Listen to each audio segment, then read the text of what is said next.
de libéralisation des visas. La parole est à Monsieur Rudy Sall. Merci, Monsieur le Président. Ma question s'adresse à Madame la Ministre de l'Éducation nationale. Madame la Ministre, l'école est le socle de notre pacte républicain, premier maillon de l'intégration. Nous ne pouvons tolérer son affaiblissement systématique depuis 2012. Depuis cette date, vous avez voulu effacer l'excellence républicaine en supprimant les bourses au mérite. Vous avez voulu supprimer l'exigence au collège en encourageant un véritable nivellement par le bas, par la fragilisation de l'apprentissage de l'histoire et du latin, la suppression des classes bilingues et des classes européennes. Vous avez voulu supprimer l'évidence en imposant aux enfants, aux parents et aux collectivités locales des nouveaux rythmes scolaires épuisants, coûteux et inutiles.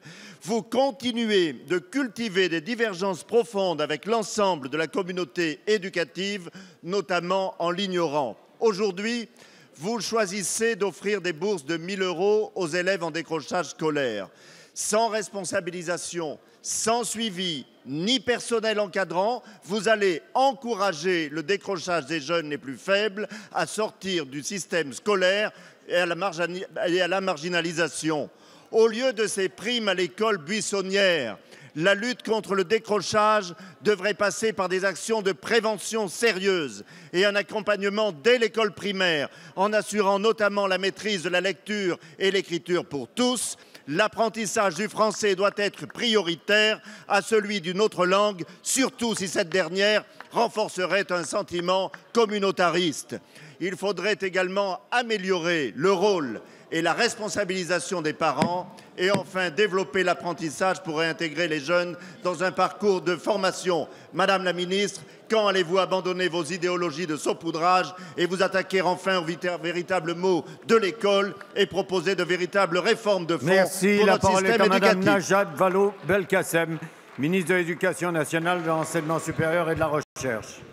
Oui, merci Monsieur le Président, Mesdames et Messieurs les députés, Monsieur le député Sall.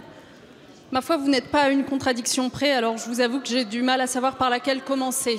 Donc, si je comprends bien, vous êtes pour que l'on renforce l'apprentissage des fondamentaux pour les élèves, et c'est bien mon intention en effet, mais vous étiez, si je comprends bien, sous l'ancien mandat, d'accord avec le fait de réduire la semaine des élèves en école primaire à 4 jours au lieu de 5, parce que vous considérez qu'en 4 jours, on apprend sans doute mieux qu'en 5 jours. Heureusement, nous avons fait la réforme des rythmes scolaires pour permettre un meilleur apprentissage sur 5 jours. Vous considérez qu'il faut faire en sorte de bien préparer nos élèves à la vie future qui sera la leur, mais vous êtes contre l'apprentissage des langues étrangères? Eh bien, écoutez, moi je considère que l'apprentissage des langues étrangères, qui n'entre nullement en contradiction ou en concurrence avec l'apprentissage du français, lequel d'ailleurs apprentissage du français dans les nouveaux programmes de la scolarité obligatoire est renforcé. Il y a plus d'heures à l'école primaire grâce aux nouveaux programmes en français qu'il n'y en avait jusqu'alors. Donc que l'apprentissage des langues vivantes étrangères ne se fait pas en concurrence avec l'apprentissage du français, bien au contraire.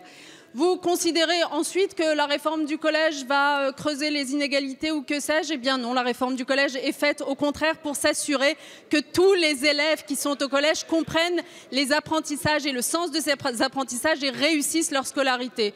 Quant au reste, eh bien, le décrochage, je l'ai dit tout à l'heure, si vous estimez que le décrochage scolaire est une fatalité et qu'il ne faut surtout rien y faire, libre à vous, ça n'est pas notre politique. Nous utilisons tous les leviers pour prévenir le décrochage et pour raccrocher ceux qui ont décroché, pour les raccrocher dans leur intérêt à eux, pour les raccrocher dans l'intérêt de la société, car cela coûte beaucoup plus cher de venir pallier les effets du décrochage que de délivrer des bourses à des jeunes gens qui acceptent de reprendre des études dans des situations sociales difficiles et que nous voulons tout simplement motiver pour aller jusqu'au bout de cet acte de courage.